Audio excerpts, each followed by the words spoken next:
আসসালামু আলাইকুম, welcome to my channel food freak. আজকে আমরা দেখব মাটন মালাই হান্ডি খুব সহজ উপায়ে কিভাবে তৈরি করা যায়। চলুন দেখি রেসিপিটা। প্রথমে একটি প্রেসার কুকারে নিয়ে নিচ্ছি হাফ কাপের মতো রান্নার রেগুলার তেল। এখন নিয়ে নিচ্ছি কিছু রান্নার মশলা।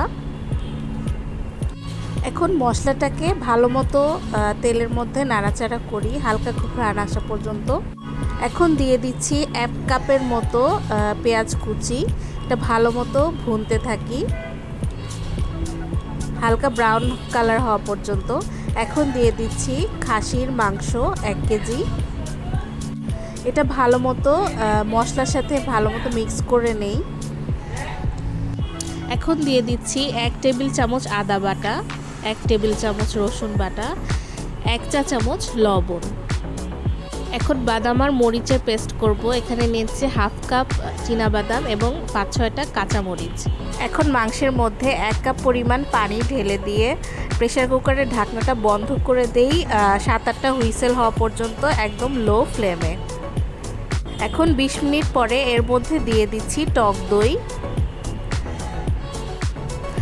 আর দিয়ে দিচ্ছি বাদাম আর কাঁচামরিচের পেস্টটা। এখন এটা ভালো মতো মিক্স করি। এখন এর মধ্যে দিয়ে দিচ্ছি 2 চা চামচ পরিমাণ চিনি, হাফ চা চামচ পরিমাণ গোলমরিচের গুঁড়া, 1 চা চামচ পরিমাণ গরম মশলার গুঁড়া, দিয়ে দিচ্ছি হাফ চা চামচ জিরা গুঁড়া, হাফ চা চামচ ধনিয়া গুঁড়া। এখন মাংসটাকে ভালো মতো নাড়ি। এখন 10 মিনিট পরে এর মধ্যে দিয়ে দিচ্ছি দুধের মালাই।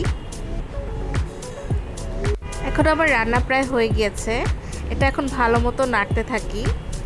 এর মাঝখানে আমরা চেক করে দেখব মাংসটা সিদ্ধ হয়েছে কিনা। মাংসটা সিদ্ধ হয়ে গেলে আমরা এটা নামিয়ে ফেলব। এখন পেঁয়াজের বেরেস্তা ছিটিয়ে দিয়ে আমরা এটা গরম গরম পরিবেশন করি। ধন্যবাদ সবাইকে ভিডিওটি দেখার জন্য।